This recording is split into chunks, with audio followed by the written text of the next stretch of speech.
Hello, it's Peter Bradshaw from The Guardian here, again, with my film review channel, very much the John Lewis air fryer of film review platforms, serving up the crispy chicken wings of insight without the oil of mainstream media.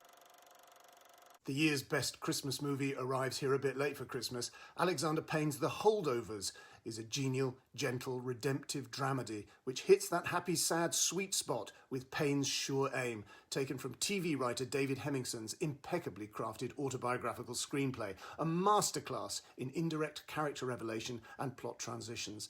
The Holdovers is set in 1970, consciously, maybe self-consciously crafted to look like a film which its characters could have gone to see at the time, with the funny, rueful dialogue and melancholy sense of place that you might find in something by Hal Ashby or Bob Raffleson. And of course it looks like an Alexander Payne movie, with the spiky intergenerational negotiation, the road movie sadness, the odd couple energy, and the not-so-private life of the humiliated schoolteacher.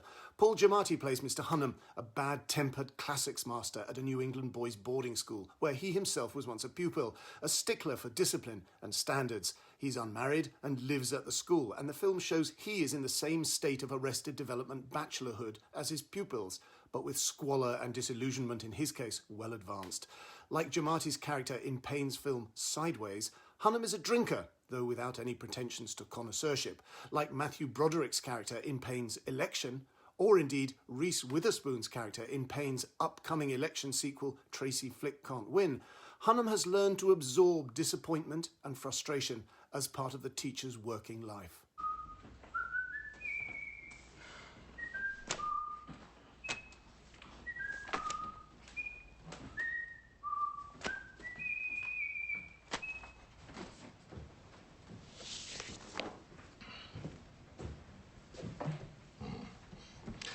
I can tell by your faces that many of you are shocked at the outcome.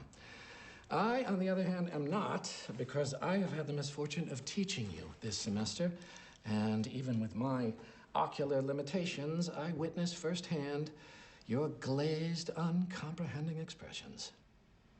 Sir, I don't understand. That's glaringly apparent. No, I can't fail this class. Oh, don't sell yourself short, Mr. Coates. I truly believe that you can. I'm supposed to go to Cornell. Unlikely.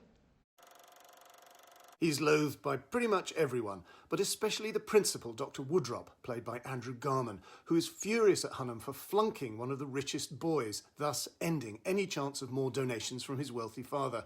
To punish him, Dr. Woodrop contrives to make Hunham look after the holdovers, the pupils who can't get home for the Christmas holidays, including an angry, self-laceratingly unhappy boy called Angus, played by a remarkably talented newcomer called Dominic Sessa. More importantly still, the eerily empty school is dominated by the school's cook, Miss Lamb, a woman of colour resoundingly played by Divine Joy Randolph, who, like the menfolk, is marooned there over Christmas, and she is suppressing her grief and agony for her son, a former pupil on a scholarship connected to her employment, who's just been killed serving in Vietnam, precisely that military service that the white boys are getting prestigious college places to avoid. Race and class and toxic masculinity are thus at stake here, and it's another salient reminder of what was important during the Vietnam War. Unlike the Iraq and Afghanistan adventures of a later generation, the US had the draft, and education was the centre of the unfair ways in which the draft could be circumvented. It was literally a matter of life and death. Of course, audiences will be waiting for grumpy Mr. Hunham and angry Angus, both lonely and family deprived, images of each other at different life stages, to achieve their quasi-father-son intimacy breakthrough, and perhaps it is no great surprise that they do. But this is managed with wit, style, forthright and ingenious narrative invention. Arguably, Miss Cook's story takes second place to this central dynamic, but her performance is so excellent, and Payne and Hemingson create space for her character to breathe, particularly in the sequence in which she is reunited with her sister. Has Payne punched harder than this in the past? Maybe. But the sympathy, richness and gentleness of this picture are still a marvel, a grown-up drama for grown-up people. There is scope, however, for wondering why a story like this always has to be placed in the past. Could it not be updated to a school in 2024?